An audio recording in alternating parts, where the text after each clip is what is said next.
Olá, tudo bem? Que bom estarmos aqui mais uma semana, meditando na segunda meditação que nós estamos fazendo sobre a Epístola de Romanos, a carta que mudou o mundo, né? Nesse vídeo de número 127, no qual eu convido você a entrar no canal da Igreja Batista Palavra da Graça, Distrito Federal, IBPG-DF, se inscrever no canal, porque para poder assistir esses vídeos todos, que são preparados com muito amor, muito carinho, esses encontros que nós fazemos aqui semanalmente sobre a palavra de Deus. Conforme eu falei no seu último encontro, quando começamos a Romanos, essa carta ela me traz muitas lembranças alegres, felizes, né? Nós meditamos 15 anos atrás, durante 4 anos, durante todo o domingo, durante 4 anos seguidos sobre essa carta, de tão rica que ela é, né? E hoje eu quero continuar. Quero continuar falando sobre Romanos. O título dessa meditação é Por que ir a Roma?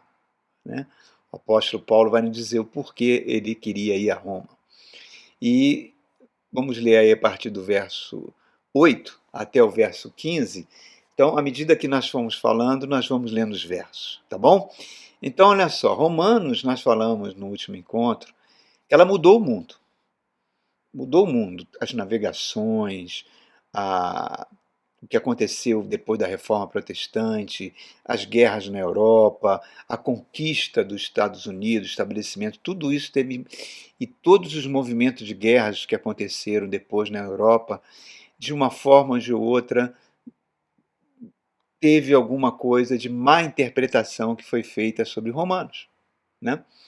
Romanos consolida toda a revelação que o apóstolo Paulo recebeu de Jesus Cristo, e numa única frase: o meu justo viverá pela fé. A mesma frase que foi dita ao profeta Abacuque por Deus. A fé é a resposta do coração humano à palavra de Deus. Então, essas 17 páginas escritas pelo apóstolo Paulo influenciou toda a história da humanidade a partir de então, né? Então, absorver Romanos, meditar nas suas verdades, é um presente maravilhoso de Deus para nós. Em Oséias capítulo 4, verso 6, o Senhor fala: o meu povo perece porque lhe falta o conhecimento. Quando a gente não conhece a palavra, a gente está sempre na mão do lobo, né? Seja qual que lobo for, seja como ele se traveste, até de anjo de luz, né? Então, lá em 2 Pedro, o apóstolo Pedro fala que nós deveremos acrescentar ao conhecimento da palavra a fé, porque senão a fé se torna inútil, pois acarreta uma vida totalmente contrária daquela vida que Jesus Cristo conquistou na cruz do Calvário. Por não compreender os princípios que Romano nos traz, sobre a morte do Cristo, sobre o sangue de Jesus, sobre a cruz, sobre o batismo nas águas, sobre a lei, o papel da lei e sobre a própria ressurreição do Cristo. E a coisa mais linda que o Romanos trabalha também é a habitação do Espírito Santo em nós. Romanos é a epístola que mais exalta o Espírito Santo. Ela foi escrita para que a gente possa alcançar paz, alegria e justiça no Espírito Santo. Então vamos juntos, nós paramos no verso 7, no primeiro encontro, e vamos hoje do 8 ao 15. Vamos ler o que o apóstolo está dizendo para nós. Verso 8, ele fala assim: antes de tudo, sou grato a meu Deus, mediante Jesus Cristo, por todos vocês, porque em todo o mundo está sendo anunciada a fé que vocês têm. Isso é lindo. Entenda, irmãos, Jesus Cristo veio a esse mundo com um objetivo: reconciliar o homem com Deus. Não só a obra da reconciliação, mas também transformar o ser humano num novo ser, regenerar esse ser. Ele ser um novo homem diante de Deus. Porque o homem estava condenado por toda a eternidade, para viver para toda a eternidade, para sempre excluído da presença de Deus. Ele veio para nos reconciliar. Por isso que Jesus, ele ele, quando fala sobre o Evangelho, ele fala com muita alegria. Ele fala: o Evangelho não é para os sábios, não é para os privilegiados, não é para os iniciados, não é para os poderosos. O Evangelho, como o apóstolo Paulo fala em Romanos, é o poder de Deus para todo aquele que crê, para trazer cura. Cura nas 3 esferas do ser humano, né? Traz cura na alma, no corpo e no espírito, né? O sonho humano, né? A busca do ser humano, ele sempre buscou por felicidade, né? E essa busca por felicidade se atrelou, foi desvirtuada por uma busca de poder. Para isso você vê o homem usando a política, usa a religião, usa filosofias, usa esoterismo, ocultismo, porque acha que com essas coisas ele pode se autodesenvolver, expandir as suas potencialidades, e alguns por meio de seus próprios esforços. Outros acham que é por meio de sucessivas reencarnações. Outros acham que vão alcançar isso por uma busca por dinheiro. E isso é uma tremenda utopia, queridos, porque a felicidade não existe sem Deus. Só funcionamos em Deus. Quando Jesus Cristo é rejeitado lá nas cidades de Galiléia, Cafarnaum e outras, onde ele operou tantos milagres, né? Ele adverte essas cidades sobre o que elas vão enfrentar no juízo final. Ao mesmo tempo, ele exulta no espírito, né? Ele fala: Pai, graças te dou porque tu revelaste isso aos pequeninos. E conclui: tudo me foi entregue. É Cristo quem revela o Pai. É Cristo que é Deus recebível. É Cristo que possibilitou a presença do Espírito Santo em nós. Então, por isso que ele fala isso, que ele está dizendo aqui, essa gratidão que ele tem por Jesus Cristo. No verso 9, ele fala assim: Deus, a quem sirvo de todo o coração, pregando o evangelho de seu Filho, é minha testemunha de como sempre me lembro de vocês. Falando para a igreja de Roma. Olha só, queridos. No verso 10, o que ele está dizendo aqui para nós? Perdão, no verso 9, né? Ele fala: eu estou pregando o evangelho do seu Filho Jesus. Irmãos, eu falei no domingo passado que falei sobre várias tragédias que a igreja cometeu ao longo dos séculos, né? E falei de uma tragédia que a gente vive hoje no Brasil, o envolvimento terrível, diabólico que a igreja fez com a política, né? Criando partidos políticos, formando essa coisa horrorosa chamada bancada evangélica, transformando marchas para Jesus em palanques políticos, e o pior de tudo, os sucessivos escândalos envolvendo pastores e líderes de igreja, como agora, recentemente, tivemos aí mais um escândalo envolvendo um pastor que foi ministro da Educação e mais 2 pastores. Um horror, irmãos, é um horror. Esses homens sendo presos. Isso tudo é o anti-evangelho, irmãos. Tudo isso está na contramão de Romanos. Romanos é para trazer cura. Nós somos seres trinos, né? O nosso corpo é um corpo alimentado por necessidades físicas. A nossa alma é a sede das nossas emoções, do nosso intelecto, das nossas realizações. E a nossa alma é alimentada por desejos. Desejos que não param de surgir. Não se saciam nunca, né? E a Bíblia chama em Romanos esse binômio, corpo e alma, o apóstolo Paulo vai chamar de carne, que você pode entender como natureza carnal. Que você quiser levar lá para o campinho da psicologia, da psiquiatria, você pode falar em ego, nossa maneira de entender o mundo como a gente tenta fazer. Esse ego nosso é altamente egoísta, de onde vem a palavra egoísta. O nosso ego, ele sempre quer, ele sempre acha que pode. E Romanos vai dizer que esse ego, essa carne, né, que ele chama de carta sax, a palavra grega, carta significa segundo, sax significa carne, ele não consegue fazer o bem, por mais que entende. Por quê? Porque ele age sempre com independência de Deus. E o pior, o homem natural, ele tem uma coisa pior que aconteceu lá no Éden.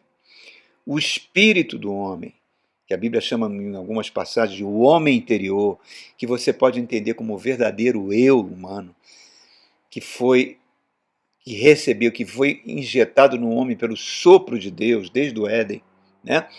A palavra espírito é ruar. Então, esse espírito humano, ele morreu quando o homem pecou. Essa morte foi uma morte espiritual, ele se desconectou de Deus. O homem passou a ser governado pela sua própria carne. Quando isso é uma grande tragédia, basta você ver o mundo como é que está, um ambiente de sofrimento. A carne manda no ser humano. Quando Cristo passa a ser o Senhor das nossas vidas, acontece um milagre. A Bíblia chama de o novo nascimento. Nós somos regenerados. O que é isso? O nosso espírito volta a se conectar com o Espírito Santo de Deus. Esse espírito vai fazer morada no nosso espírito. E esse espírito, recebendo do Espírito Santo, começa a influenciar o nosso ser. Isso é lindo demais. E quando Deus olha uma pessoa que entregou a vida para Jesus Cristo, ela olha a carne, né, a alma e o corpo, Deus olha revestido pelo sangue de Jesus. Então Deus perdoa todas as iniquidades, pecados, todas as dívidas. Deus cancela tudo e começa do zero com ele. Romanos vai explicar isso para a gente. O espírito é regenerado. O perdão dos pecados acontece. Isso é a coisa mais linda que tem. Mas a nossa natureza é teimosa. O nosso ego é teimoso. Ele continua, mesmo assim, querendo viver de forma independente de Deus. E com isso ele continua pecando. Por isso que as cartas de João falam que o homem continua no pecado, né? Apesar de nós não sermos mais escravos do pecado, mas a gente peca. E quando isso acontece, o nosso espírito que estava morto agora não permite mais que isso aconteça. Ele alerta a nossa natureza, alerta o nosso ego, se você quiser entender isso, para que se reconcilie, para que conserte isso. Se a gente insiste no pecado, Romanos vai dizer para a gente que Deus vai enviar a operação da cruz em nós, que vai quebrar essa tendência para o pecado. Por isso que Jesus fala, aquele que quiser ser meu discípulo, negue-se a si mesmo. O Espírito Santo começa a transmitir a vida ressurreta do Cristo para o nosso espírito, para o nosso homem interior. Por isso que fala lá em 2 Coríntios, o homem interior se renova a cada dia. E a nossa natureza não aceita isso. Não aceita a operação da cruz, crucificando o velho homem, matando o nosso ego, porque é realmente um processo muitas vezes doloroso. Mas pouco a pouco o Espírito vai recebendo do Espírito de Deus e vai dominando o nosso ser. Por isso que o apóstolo Paulo fala lá em Gálatas, capítulo 4, verso 19, quando ele fala para a igreja dos Gálatas, ele fala: eu sinto as dores de parto, esperando o dia que Cristo será formado em vós. Então, repara como é lindo isso. Não se trata de uma vida transformada, e sim de uma vida substituída. Essa é a mensagem de Romanos. Por isso que a gente fica chocado com esse anti-evangelho, com esses escândalos todos que a gente está vendo aí no dia a dia da igreja no Brasil.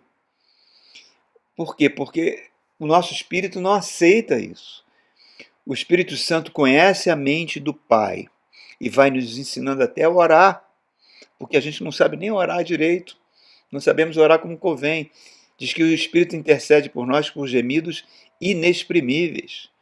Então, o nosso verdadeiro eu, nosso ser espiritual, vai recebendo essa ministração do Espírito Santo e cada vez mais a gente vai parecendo com Jesus. Olha que coisa fantástica, irmãos.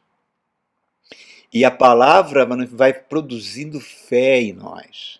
Vamos nos conscientizando que nós somos filhos e herdeiros de Deus e co-herdeiros com Cristo.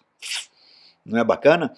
Isso é o que Paulo está falando aqui no verso 9, o evangelho do seu Filho Jesus. E no verso 10, ele fala assim: em minhas orações em todo o tempo, e peço que agora, finalmente, pela vontade de Deus, seja-me aberto o caminho para que eu possa visitá-los. Paulo está querendo, está ansiando muito no seu coração de ir para Roma. E ele começa isso por meio da oração. A oração é uma porta aberta, irmãos, para que Deus possa agir na nossa vida, né? Jesus falou: tudo o que pedires em oração, pela fé, creia que já recebeste. Por isso que eu exorto aos pais sempre orarem pelos seus filhos, né? Porque nesse mundo louco que nós estamos vivendo, de tanta maldade, Satanás sempre tenta atingir os filhos para que os pais venham perder a fé, para que os pais bloqueiem a ação do Espírito Santo no coração deles. Então reparem, queridos, Paulo está falando o seguinte: eu quero construir relacionamentos, eu quero visitar esses irmãos que eu não conheço, eu quero compartilhar testemunhos com ele. Isso é uma coisa linda, irmãos, isso é uma coisa linda. Romanos capítulo 12, verso 15, diz que nós devemos nos alegrar com os que se alegram e chorar com os que choram. É mais fácil a gente chorar com os que choram, é mais difícil a gente se alegrar com os que se alegram, porque muitas vezes o nosso ego, né, a nossa natureza, não aceita as bênçãos na vida do irmão. Fica com inveja. E ele fala: por que eu, que sou uma pessoa que oro, que leio a Bíblia, que busco a Deus, não sou abençoado e os outros que não fazem nada disso são, né? Olha só que pensamento feio. E isso bloqueia as bênçãos de Deus em nós. Eu não posso receber de Deus se eu não me alegrar com as bênçãos que o irmão, né, recebe. Então, senão a gente fica parecendo aquele filho mais velho da parábola do filho pródigo, né, que ficou revoltado com o pai por receber o filho de volta, depois de tantas coisas erradas que o filho fez. Não podemos ser assim, irmãos. Não podemos ser assim. A palavra de Deus, ela tem que produzir esse espírito de bondade, de generosidade, que junto com a oração, palavra e oração, vai acarretar que o Espírito Santo venha ministrar em nós a sua cura. Bacana? Continuando, verso 11.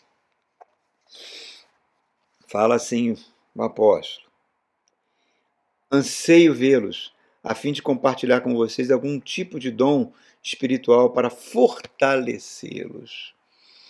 Olha só, fortalecer por meio de um dom, né? A própria Bíblia diz que o maior fortalecimento que a gente tem é pela própria palavra de Deus, que é o dom perfeito, que é a pessoa de Jesus. Muitas vezes o crente acha que por ter entregado a vida a Jesus, que ele não precisa se fortalecer na palavra, né? E aí ele vai se desviando do caminho. Isso já aconteceu com o povo de Deus ao longo dos séculos. Se você for lá no livro de Jeremias, você vai ver que Jeremias clamou contra o povo, porque o povo achava que era um povo especial, eram meninas dos olhos de Deus, e com arrogância, com a sensação de impunidade, com falta de temor de Deus, achavam que o templo ia protegê-los, né? E o que aconteceu? Uma terrível destruição. Deus permitiu que aquela nação fosse destruída e o povo fosse para o exílio da Babilônia, com muita violência, com filhos violados, escravidão, peste, fome, espada. Foi uma punição muito dura, né? Porque essa tendência de arrogância, de querer viver longe de Deus, é uma coisa muito triste, irmãos. Nos afasta de Deus. Jeremias apanhou muitas vezes foi encarcerado. A destruição de Judá foi prevista por ele. E por causa desse binômio que tinha no coração do povo de Deus, ego junto com ganância.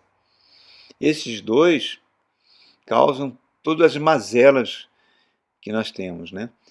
Convido você até a assistir o vídeo que está aí, os nossos dois irmãos malignos, para você ver a atuação da nossa natureza carnal. Nós causamos inimigos o tempo todo. O nosso ego causa os inimigos que nós temos. Por isso que Romanos fala que Deus tem que entrar com a obra da cruz. E por isso a gente passa por tribulações, por sofrimentos, para que a gente não se desvie de Deus. Incrível, né? Mas vamos continuar, verso 12. Ele fala assim: isto é, para que eu e vocês sejamos mutuamente encorajados pela fé. Que coisa incrível, irmãos. A fé, ela tem que produzir coragem. Tem que gerar coragem nesse mundo. Jesus falou: tem de bons ânimos. Eu venci o mundo. Paulo está ministrando um fundamento seguro para aquela igreja. É como se ele estivesse adivinhando o que ia acontecer poucos anos depois. Lembre-se que Paulo escreveu essa carta no ano 58. Ele está preparando, é como se ele estivesse preparando os romanos para as crises que viriam com aquele imperador que governava o mundo. Nessa época, Nero já governava o mundo, mas Nero, no início do seu reinado, ele não foi cruel, porque ele era muito influenciado por um filósofo chamado Sêneca. Depois Nero vai se endemonizando a tal nível que ordenou que o próprio Sêneca cometesse suicídio. E depois massacraria os cristãos. Ele incendiou Roma, culpou os cristãos, praticamente destruiu essa igreja de Roma aqui que está recebendo essa carta. O próprio apóstolo Paulo e o apóstolo Pedro vão morrer por ordem de Nero. Então reparem, Paulo está falando: eu quero encorajá-los por meio da fé, por meio da palavra. É fundamental, irmãos, que a gente ouça pregações que nos encorajem, que nos ponham para cima, saber que Deus cuida de nós. É o poder da palavra. Satanás sabe que esse poder nos torna invencíveis, irmão. Essa é a realidade. Por isso que ele usou a própria palavra para tentar o Senhor Jesus no deserto. Usou o Salmo 91, né? Está escrito aqui que os anjos vão te sustentar. Pula, Jesus. Então, reparem, queridos, a Bíblia fala em Hebreus capítulo 4, verso 12 e 13, que a palavra é como uma espada afiada de 2 gumes, que penetra fazendo separação entre alma e espírito, e apta para mostrar os pensamentos que tem no coração humano. Reparem, acho que as espadas mais famosas eram as espadas dos samurais, né? Que tinham aço forjado e temperavam, chegavam a cortar barras de ferro, como se fosse manteiga. Então a palavra de Deus, ela tem esse poder, ela entra, irmãos, e vai cortando essa natureza, tá? E permitindo que o nosso espírito seja fortalecido. Por isso que a pregação, ela tem que transformar o ser humano, irmão. Ah, eu vou atrás de uma pregação de poder, eu senti poder, eu fiquei arrepiado, eu dei volta, eu falei em línguas, sim, sim, mas você foi transformado? A palavra te confrontou? A palavra te direcionou para um novo caminho? Ou você continua sendo a mesma pessoa? O mesmo marido grosseiro, ou a mesma pessoa que não é fiel? Enfim, se não fez isso, irmão, você pode ir em 10.000 cultos de poder que nada vai adiantar. O que adianta, toda pregação, ela precisa ser um agente transformador do ser humano. Por isso que Paulo fala lá para Timóteo: pregue a palavra, insta, quer seja oportuno, quer não, corrige, repreende, exorta, com toda a longanimidade e toda a doutrina, porque haverá um tempo que não suportarão a sã doutrina, cercando de mestres, e se entregarão a fábulas, sentindo coceira nos ouvidos. É o que está acontecendo hoje, irmãos. Se nós tivéssemos igrejas que pregassem a palavra, mas pregassem a palavra visando a transformação humana, visando a produzir arrependimento, nós não teríamos tantos escândalos causados por essa liderança evangélica que a gente está vendo toda hora envolvida com Polícia Federal e outras coisas. Então, queridos, reparem, é a palavra que faz isso, irmãos, que faz nos transformar. Ela não pode ser rara na nossa vida, tá? Para que a gente possa crescer com ela. Agora ele fala no verso 13. Fala assim: quero que vocês saibam, irmãos, que muitas vezes planejei visitá-los, mas fui impedido de fazê-lo até agora, a fim de poder colher algum fruto entre vocês, assim como tenho colhido entre os demais gentios. Impedido de ir. A Bíblia diz que o próprio apóstolo Paulo, que muitas vezes o Espírito Santo o impediu e outras vezes foi o próprio Satanás que o impediu. Qual a missão de Satanás? Simplesmente não permitir que o Evangelho venha te transformar. Acabar com o Evangelho. Mas repare, Deus, eu considero Deus é como se fosse, perdão, é até uma blasfêmia falar isso, mas eu imagino ele como se estivesse movendo as peças de um jogo de xadrez, onde tem a história da humanidade. Ele sabe os tempos certos de movimentar algo. É tão detalhista. E vai mexendo nessas peças e vai permitindo que o Evangelho chegue a milhares de pessoas, milhões de pessoas. Muitas vezes ele nos deixa na prateleira, não nos usa, porque não é Satanás que dita as nossas regras. Uma vez, isso aconteceu no século XIX, com um grande homem de Deus, George Miller, que tinha muitos orfanatos na Inglaterra. Ele foi convidado para pregar nos Estados Unidos, viagem de navio naquela época, atravessando o Oceano Atlântico. E quando ele estava se aproximando daquela cidade de Nova York, acho que foi Nova York, eu não tenho certeza, mas aquela cidade americana onde ele ia pregar uma semana inteira, e as pessoas estavam ansiosas, queriam ver George Miller pregar. O navio foi envolto num nevoeiro tão grande, que não enxergava nada. Naquela época não tinha radar, né, irmãos? A navegação era por estrelas. Se você tinha nevoeiro, céu encoberto, o navio não tinha como se posicionar. Então, aí o comandante chamou George Miller: olha, George Miller, sinto muito, mas você não vai chegar a tempo. Não vai chegar a tempo para ministrar aquela palavra que você vai ministrar naquela cidade. George Miller estava no camarote do comandante e falou: o senhor permite que eu me ajoelhe aqui, nesse camarote? O comandante, perfeitamente, se ajoelhou e fez a oração: Senhor, eu estou indo para pregar o Evangelho do nosso Senhor Jesus Cristo. Tu me chamaste para isso. Tu me chamaste até desde o ventre materno. E essa é a minha missão. Eu peço ao Senhor que o Senhor tire esse nevoeiro para que possamos chegar em segurança e pregar o Evangelho para aquelas pessoas que já estão esperando serem libertas pela Tua palavra. Olha que coisa linda. Ele se levantou, estava de joelhos, se levantou, falou para o comandante: comandante, pode preparar o navio todo. Amanhã esse nevoeiro não está mais aí, o senhor vai atracar na cidade. O comandante olhou para ele com os olhos regalados: mas Jorge Miller, esse nevoeiro dura semanas. O meu Deus a quem sirvo já mandou me preparar. Pode fazer isso. E foi exatamente isso que aconteceu. O nevoeiro se dissipou, o navio atracou e Jorge Miller pregou a palavra. Deus trabalha o tempo todo, irmãos. E no verso 14 ele fala assim: sou devedor tanto a gregos como a bárbaros, tanto a sábios como a ignorantes. O que ele está falando, irmão? Bárbaros eram aquelas pessoas que, bárbaro vem da palavra balbuciar, que balbuciavam o grego, não falavam o grego perfeitamente, o grego koiné, eram conhecidos como bárbaros, né? O que ele está falando? Eu tenho uma dívida com a igreja de Roma, porque eu recebi algo maravilhoso, que precisa ser distribuído e retribuído para as pessoas. Ele faz uma analogia com a sua vida, né? Antes eu era blasfemo e perseguidor. Hoje eu sou uma nova criatura. O amor de Cristo me constrange, julgando nós isto. Um morreu por todos, logo todos morreram. E ele morreu para que ninguém viva por si mesmo, mas sim por aquele que morreu e ressuscitou por nós. Ele fala isso na carta aos Coríntios. Reparem, ele se sente devedor. Por isso que a carta aos Romanos é uma projeção da vida do apóstolo Paulo. Né? É aquela história que Jesus conta do homem, da história dos dois credores. Né? Um homem devia uma fortuna para o rei e foi perdoado dessa dívida. Uma dívida que era impagável. Né? E o outro foi perdoado também da sua dívida, mas cobrou uma dívida muito menor que alguém tinha. É mostrando que o nosso Deus perdoou o escrito de dívida que havia contra nós, que era impagável.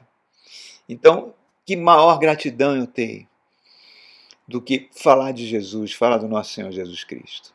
É aquela mulher que quebra o vaso de perfume e unge Jesus com gratidão. E os discípulos repreendem a mulher, é muito triste isso. Nós só damos valor àquilo que custa muito, irmãos. e custou o sangue precioso de Jesus. Por isso que ele quer ir para Roma. Por que eu quero ir para Roma, que é o título dessa mensagem? Porque eu tenho uma dívida para com os irmãos. E no verso 15, ele conclui assim, ó: por isso estou disposto a pregar o Evangelho também a vocês que estão em Roma. Eu estou pronto. Pronto. Temos que estar em prontidão. O apóstolo Pedro fala: fique sempre pronto para dar a razão da sua fé, para falar da esperança do Evangelho. Ah, irmãos, sempre que você tiver chance, fale como Jesus entrou na sua vida e como ele transformou a sua vida. Como você era antes e como você é hoje. Plante a semente da palavra, que a palavra nunca volta vazia, que o Espírito vai conceber essa palavra no coração daquela pessoa. Né? Que a gente seja como um semeador, como um bom semeador. Enfim, queridos, esse evangelho do apóstolo Paulo na carta aos Romanos traz essas verdades para nós. Que essas palavras que foram ditas aqui nesse segundo encontro abençoe ricamente a sua vida. Por que eu quero ir a Roma? Porque eu sou devedor a Cristo. Tá bem? Que Deus te abençoe, irmãos, com toda a sorte de bênçãos. Não deixe de assistir os nossos vídeos, se inscrever no canal, amém? E que Deus abençoe muito a sua vida.